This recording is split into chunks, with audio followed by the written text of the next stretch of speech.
Ik heb een vriendin in Nederland en toen bel ik mij voedselbank Dongeradeel. Want ik zei, ik wil graag een pakket krijgen, want ik had er zelf wel wat hindersleep. Maar ja, we kan ik net aan de gang blijven. En toen zeiden ze van, nee, dit is alleen voor Dongeradeel. En zo kwam het idee voor een voedselbank in Dantumediel. Een jaar later gaat het los en dus bliere gezichten bij de opening met de wethouder. Al is het maar de vraag dat je er echt blij mee wezen moet.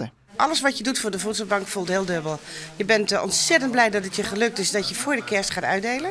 En je bent eigenlijk zo verdrietig dat er zoveel mensen zijn die er gebruik van moeten maken.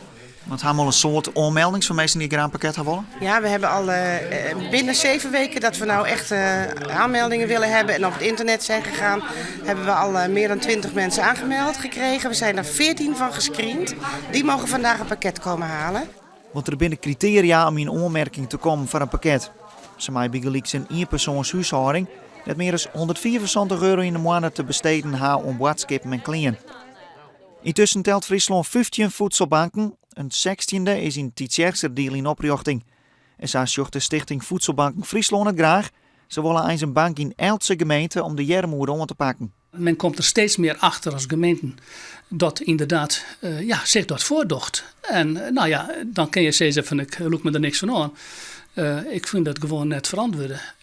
Wat je er aan doen kan, mag je er aan doen. En twa, het feit dat inderdaad er zoveel goed eten en drinken is wat hiervoor beschikbaar is.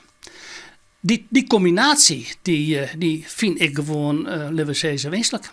In de maand gaat het kleermaatje van de pakketten onder Willemstrop, zodat elke keer voor de Christ wat lekker zien hoe het zat. En er zitten ook echt nuttige dingen in, maar ook wel wat lekkere dingen. Een zak chips zit er ook wel in, of koekjes of zo.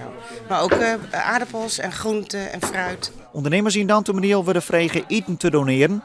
En ik is de voedselbank nog op zoek naar een andere locatie, omdat dit kerkenlokaal al haast te liets is.